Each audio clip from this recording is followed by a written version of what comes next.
En deling soldater forlader deres lejrplads ved at gå 15 km mod nord. Derefter går de 9 km mod nordøst i en vinkel på 55 grader med nordlig retning. Hvor langt fra lejrpladsen er soldaterne?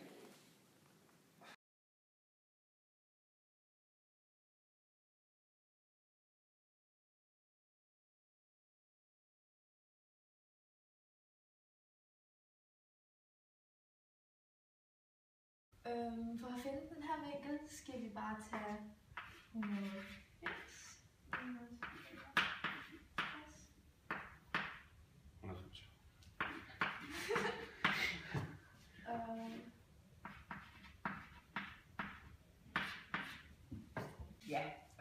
Nu navngiver vi så siderne og vinklerne i trekanten, så vi kalder den her L for lejrplads. Den her kan vi passende kalde S for slutpunkt. Den her kan vi kalde V for der hvor vi vender, og så er det bare V, lille S og lille L.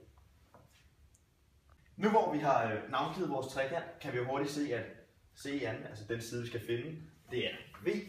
Så det anden er lige med L, lille L, siden L i anden, plus den kan vi lille S, minus 2 gange L gange lille S gange cosinus til hvad? Store V.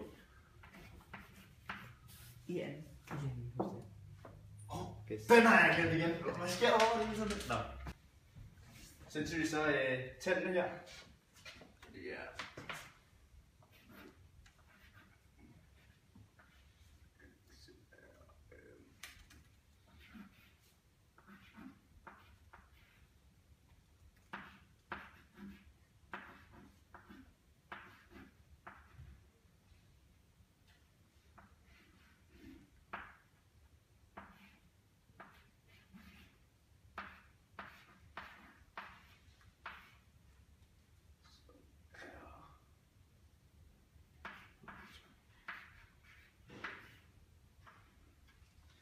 Nu skulle jeg så gerne have et facit, men Vi har fået et resultat, som er V i anden lige med 160,8.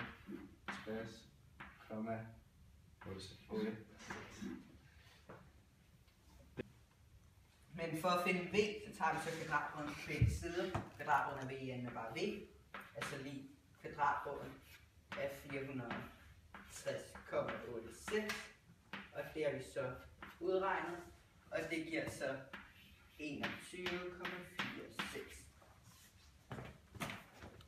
Og dette er svar.